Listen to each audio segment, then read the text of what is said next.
Dude, Hey, what's up? what you reading? The Bible. You're reading the Bible? Yeah.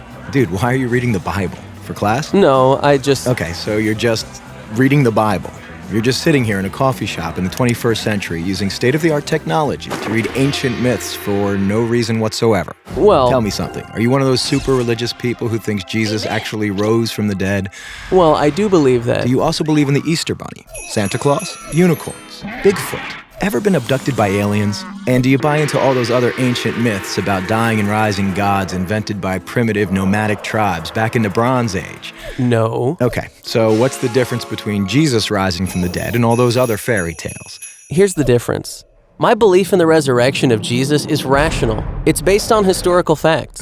Facts? What facts? Well, first, Jesus died by crucifixion. Whoa, hold on. We don't even know if Jesus existed. Why should I believe your facts? Well, because the 5 facts I'm going to give you are backed by so much historical evidence that most professional critical scholars who study the subject accept them as true. That includes skeptical atheist scholars.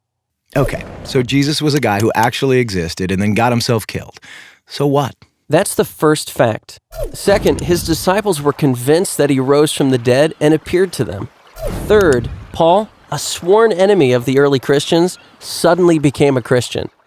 Fourth, Jesus' skeptical brother James also became a Christian. And fifth, the tomb where they put Jesus' body was empty. And those are well-established historical facts. Right, but you can't just leave it there. These facts demand an explanation. Otherwise, you've got a big hole in human history. Okay, here's an explanation. They all lied. It was a conspiracy, the most monumental prank ever perpetrated. His followers stole his corpse from the tomb and then started telling everybody he was alive. That's the conspiracy theory. The problem is it doesn't explain the facts.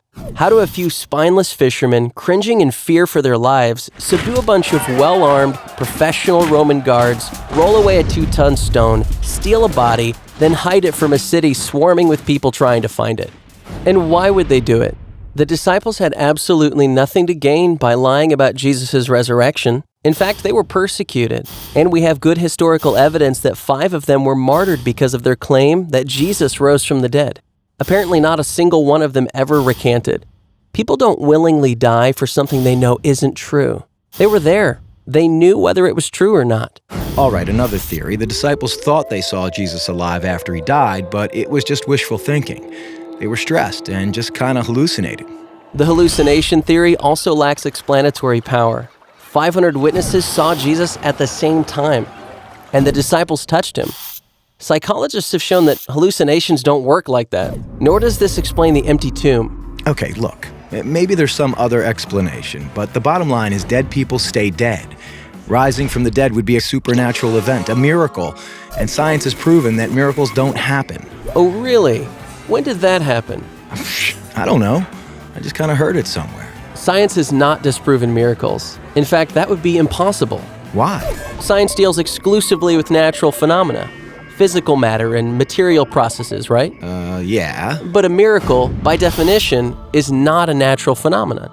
It's supernatural. So a supernatural event would lie outside the boundaries of science. It's logically impossible for science to throw out any hypothesis that lies outside its boundaries.